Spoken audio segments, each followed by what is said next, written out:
Hey everyone, we're gonna dive right back into where we left off last time.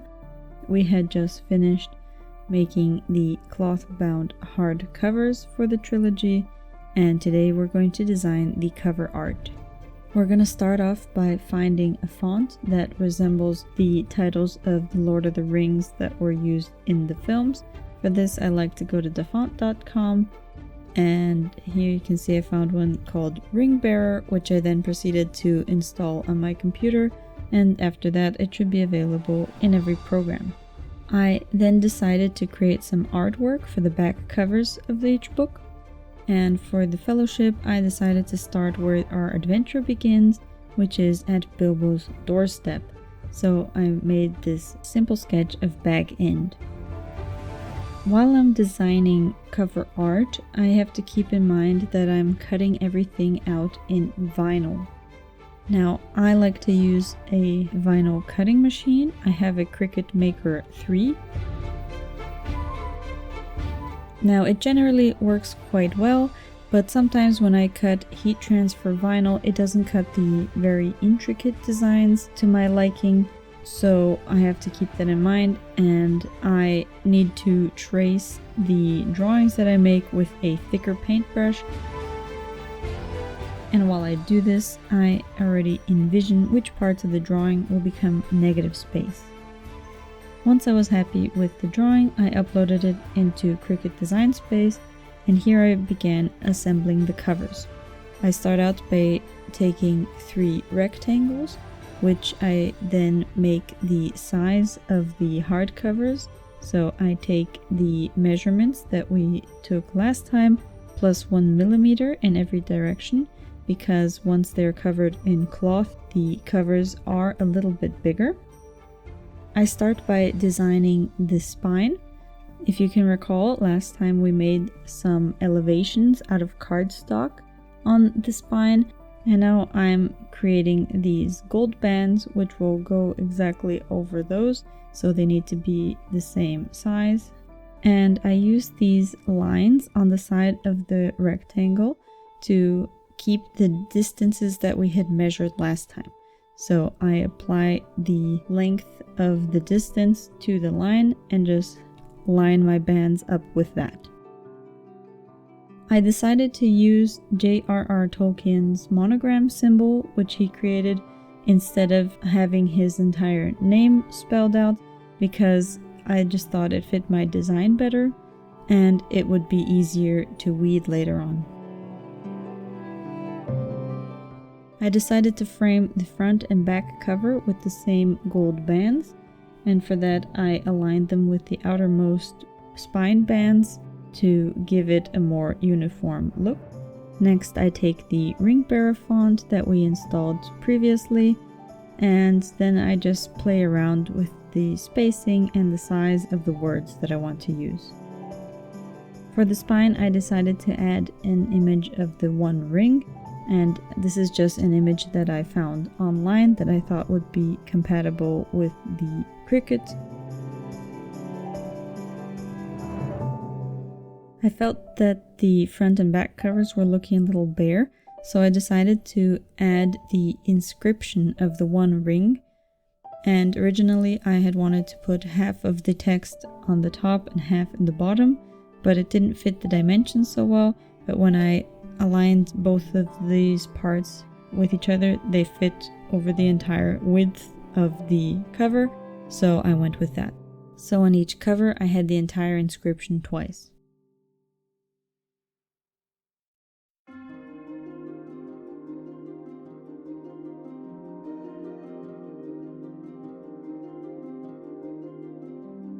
And here you can see I changed the design on the spine because I decided to add the number of the book. And that's the cool thing about doing it in Design Space, because it allows you to really play around with the look of the cover. But I did also cut out the first option just to see what it would look like on the actual book, but I ended up sticking to the second design I had made.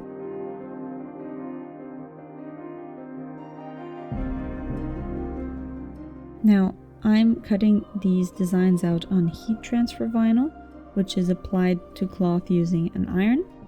And when you use heat transfer vinyl, you need to make sure that you mirror everything before you send it to the cutting machine. And make sure you place the vinyl on the cutting mat with the shiny side down because it's cut on the back side. Then send everything off to the Cricut to cut.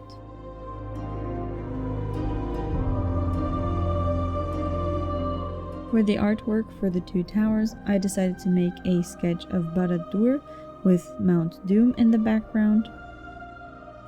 Because in the film, in the scene where you hear Saruman say the words, "the two towers," there's this wide shot of Mordor, and that's just deeply ingrained in my brain with the two towers, so there was no other option for me.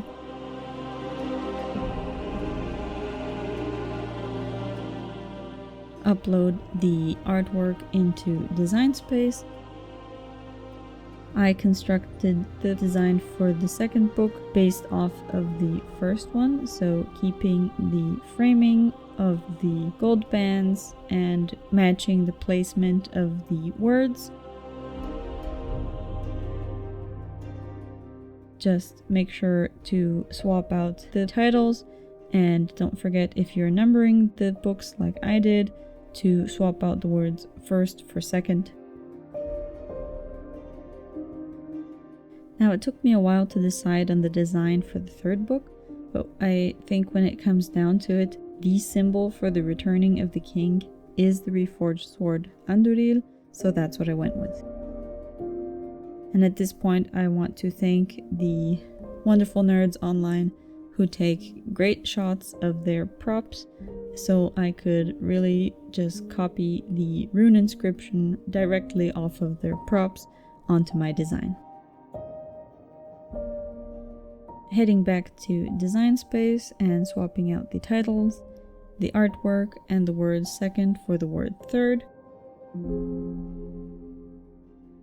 I decided to add some silver vinyl to this one, just to the blade of the sword, to give it that little something extra. Again, cut everything with the shiny side down and mirrored. Once everything is cut out and ready, then begins the long and arduous process of weeding. So this is where we remove all the vinyl that we do not want to iron onto the design. So removing all of the negative space vinyl. It's a lot harder to do on the intricate parts. So the parts where I had the Black Speech inscriptions took me a long time to do. And sometimes the machine didn't cut it so great, so I had to redo it like 3.5 times. This legit took me many hours. Once the weeding part is done, it's time to iron the design onto the hardcovers. I decided to cut the spine part up in segments, just to make sure that I could align each band with the elevation we had prepared. I'm using the wool setting again on my iron, but the exact heat that needs to be applied can differ from brand to brand. More often than not, it depends more on how much pressure you apply than how long you ironed it on for. So if this is the first time you're trying this method, I suggest you do a test piece first. So the good thing about heat transfer vinyl is that it's not tacky. It only becomes adhesive once you apply heat. So until you apply the iron, you can move the design around on the cover. So that gives you a lot of room for aligning it. As you can see, I'm using a ruler to make sure that the gold bands are parallel to the edges of the cover.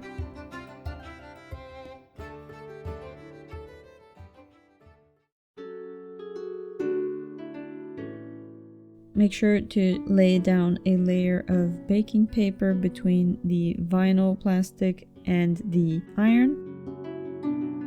And even if you're just redoing small segments, make sure that the entire cover is covered with the baking paper. I unfortunately learned the hard way what happens to vinyl when it's touched by the iron directly, so keep that in mind. But on the other hand, you can fix mistakes to a certain extent. I like to keep my weeding tool handy because if I notice that something is a little bit wonky or didn't adhere so well while the vinyl is still hot, you can sometimes just push it into place. And for bigger mistakes, and sometimes if there's a part that has been smudged or moved, I let the vinyl cool down completely and then just very, very carefully go over with my craft knife. Then I just reapply the vinyl right on top of it, and that often works to cover up the mistakes.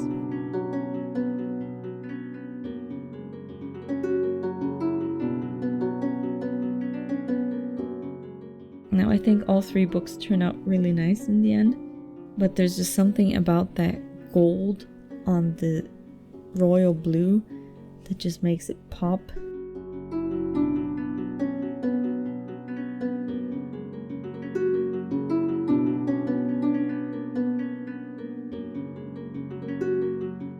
Once the covers are finished, it's time for the final assembly. So we'll take our text block and lay it into the cover and really align it with the spine. Make sure that it's spaced evenly from the top and bottom edge of the covers. Then laying it down, open it up to the last page, so to the end paper. Cover the text block with a piece of paper to protect it from getting glue on it. Fold the end paper back over it and then apply an even layer of bookbinder glue. Then we're gently closing the book and opening it up again. This will drag the glued end paper with the cover. Lay it on the side, open it back up again, and begin smoothing it down. I like to use a combination of a bone tool and a soft acrylic scraper, and you really need to get all of those wrinkles out of this paper. Then flip it over and we're doing the same thing on the other side. Now mind, we're only gluing the front and back covers. We're not gluing down the spine. Make sure to really smooth out those wrinkles.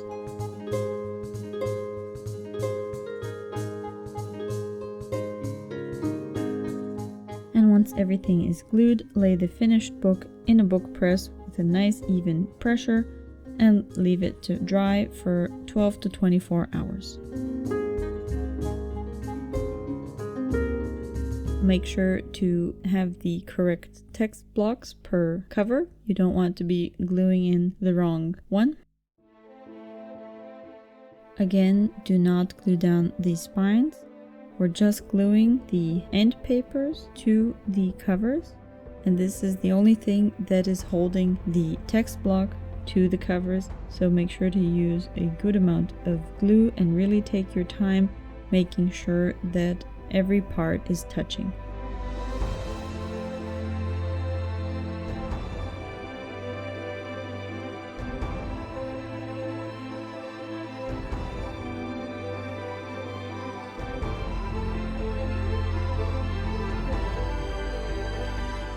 Wipe away any excess glue to protect the book cloth.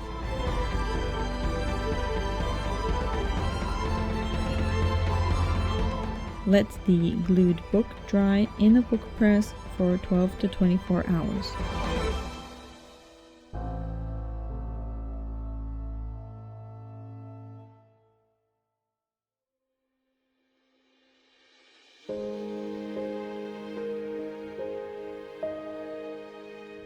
Absolutely no disrespect to Mr. Tolkien, but can we just appreciate Nindolf or Wetwing for a moment?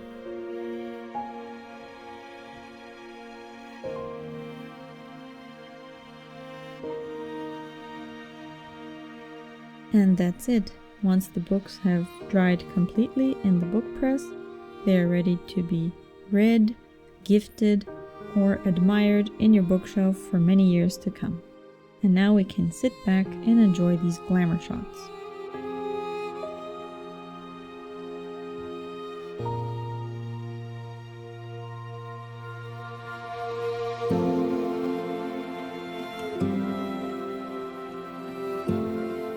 I really hope you guys enjoyed this tutorial. If you guys make your own hardcover cloth-bound versions of The Lord of the Rings or any other book, I'd love to see your results. Send me a picture on my Instagram or Facebook page, and I'll gladly repost your results for others to see. I hope you guys are as pleased with the results as I am. I think they turned out really cool. Don't forget to subscribe so you don't miss any of my other projects. I have a few other bookbinding projects that I've done, and I'll be uploading those videos as soon as possible. Thank you again so much for watching, and I'll see you next time.